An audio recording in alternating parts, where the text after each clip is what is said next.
আমরা এরই মধ্যে আপনারা দেখেছেন কিছুদিন আগে পত্রপত্রিকায় আপনারা দেখেছেন, সংবাদে আপনারা দেখেছেন যে বিভিন্ন দেশের রাষ্ট্রদূতদের সাথে আমি কথা বলেছি। তাদের সাথে কথা বলার সময় আমি তাদেরকে বলেছি আমরা চাই আপনাদের দেশের যারা বিনিয়োগকারী আছে তাদেরকে আমরা এই দেশে নিয়ে আসতে চাই।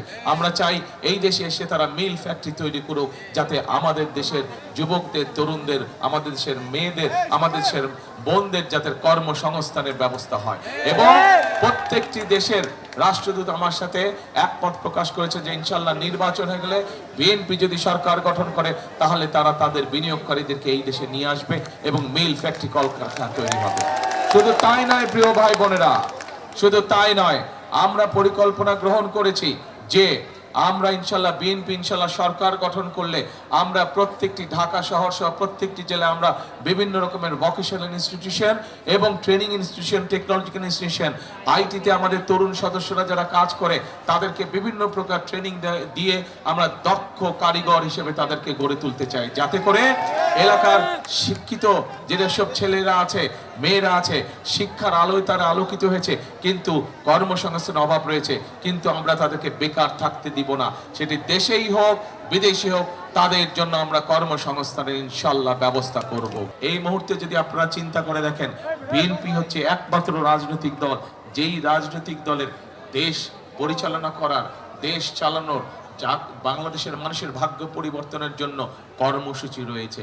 বিএনপি একমাত্র দল যেই দলের দেশকে সামনে দিকে নিয়ে যাওয়ার জন্য পরিকল্পনা রয়েছে, এবং বিএনপি এই মুহূর্তে একমাত্র রাজনৈতিক দল যাদের দেশ পরিচালনার অভিজ্ঞতা রয়েছে। এই মুহূর্তে আর কোন দল আছে বাংলাদেশে যাদের দেশ চালানোর অভিজ্ঞতা আছে? দেশ চালানোর অভিজ্ঞতা নাই। কাজে প্রিয় ভাই বোনেরা, অনেক রাজনৈতিক দলের নেতারা হয়তো অনেক বড় বড় বক্তৃতা দিতে পারে, কিন্তু 20 কোটি দেশের মানব, 20 কোটি যেই দেশের জনসংখ্যা, সেই দেশকে পরিচালনা করা এত সহজ ব্যাপার নয়। এবং এই অভিজ্ঞতা একমাত্র বাংলাদেশ জাতীয়তাবাদী দল বিএনপির আছে। 12 তারিখে আজকে শুধু নির্বাচনের ভোট দিলেই চলবে না, সেই ভোটকে আমাদের পরিণত করতে হবে দেশ গঠনের নির্বাচনে। আমাদের এই নির্বাচনে যেরকম আমরা মানুষের ভোটের অধিকারকে প্রয়োগ করব, একই সাথে এই নির্বাচন হতে হবে দেশ গঠনের নির্বাচন। আজ আমরা পত্রিকার পাতায় দেখছি একটি রাজনৈতিক দল তাদের কর্মীদেরকে আমরা দেখছি আইন শৃঙ্খলা বাহিনী ধরে ফেলেছে। কেন ধরে ফেলেছে? তারা নকল ব্যালটের সিল তৈরি করতে গিয়েছিল। প্রিয় ভাই বোনেরা, আমরা দেখেছি এই দলের বিভিন্ন সদস্যরা আমাদের বিভিন্ন মা বোনদেরকে গিয়ে বিভ্রান্ত করছে, তাদের কাছে বিকাশ নাম্বার চাইছে, তাদের কাছে এনআইডি নাম্বার চাইছে।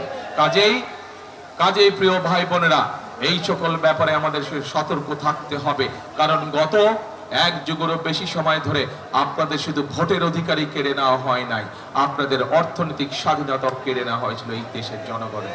কিন্তু আজ একইভাবে আবার গণতন্ত্রের